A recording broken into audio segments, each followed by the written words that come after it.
South Sudan is a fertile land with rich natural resources. It is a land whose people wish to use those resources to create a peaceful and prosperous democracy.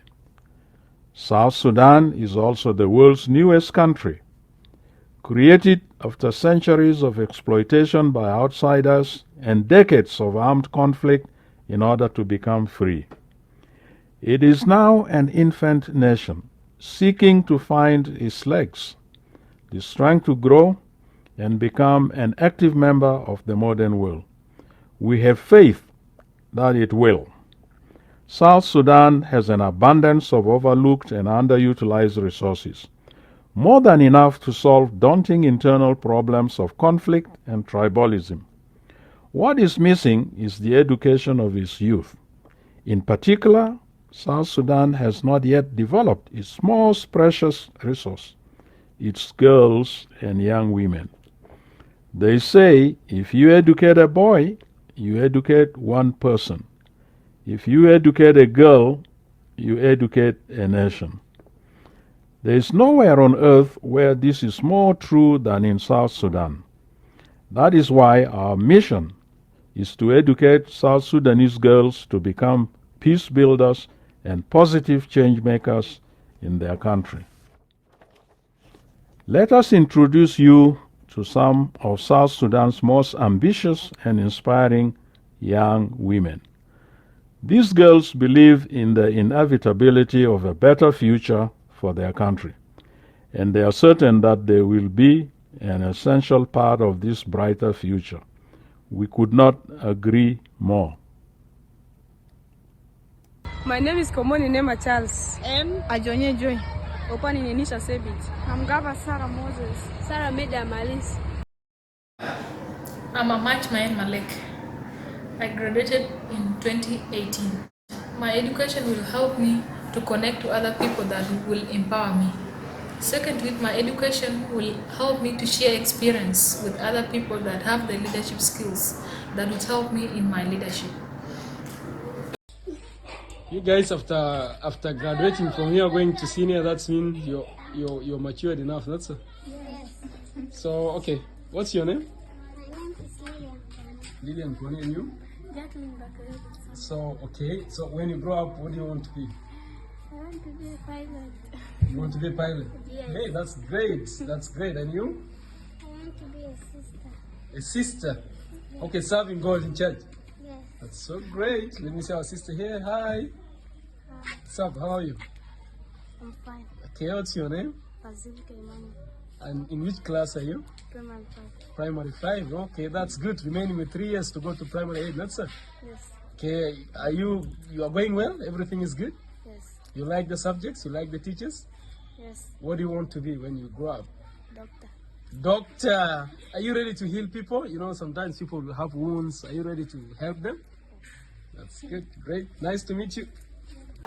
Well, my hope to change my nation through education is that, as I can see now, my country is backward because of education.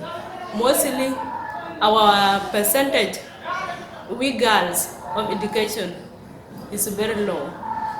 So if I become educated, I will make sure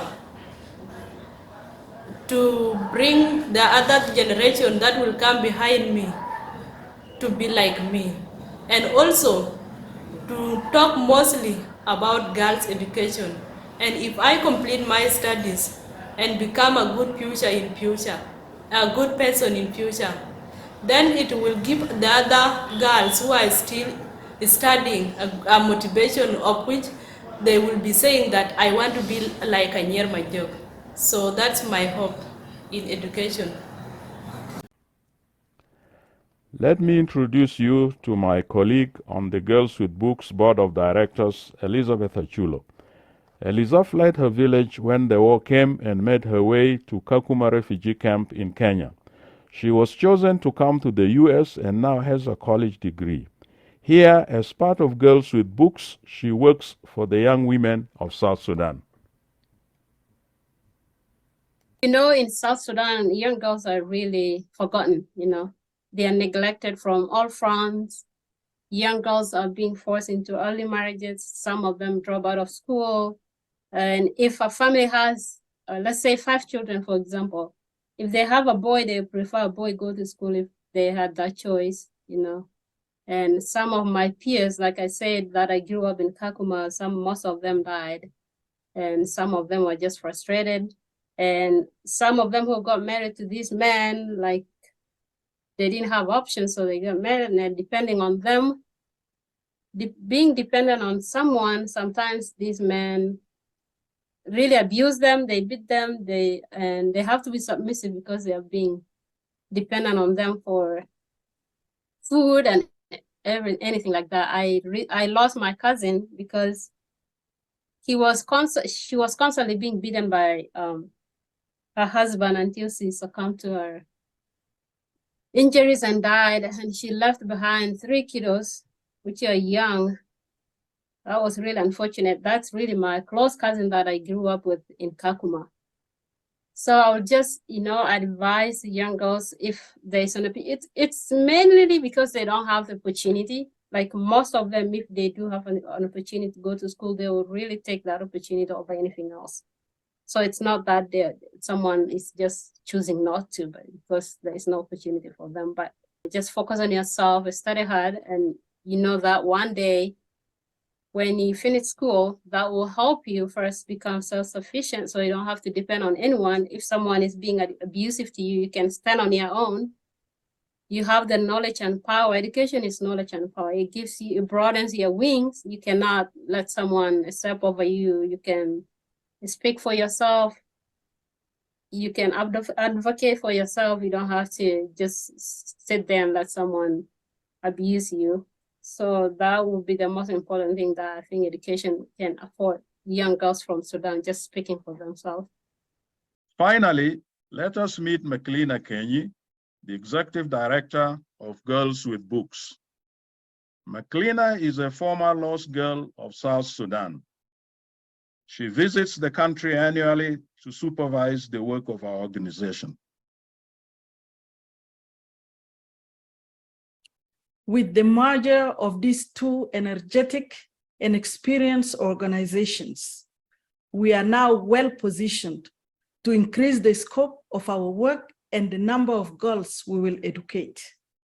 With added support, we'll be able to continue our coordination in multiple regions and across multiple tribes, providing scholarships, room and board, tuition, transportation, and personal hygiene supplies to these promising young women.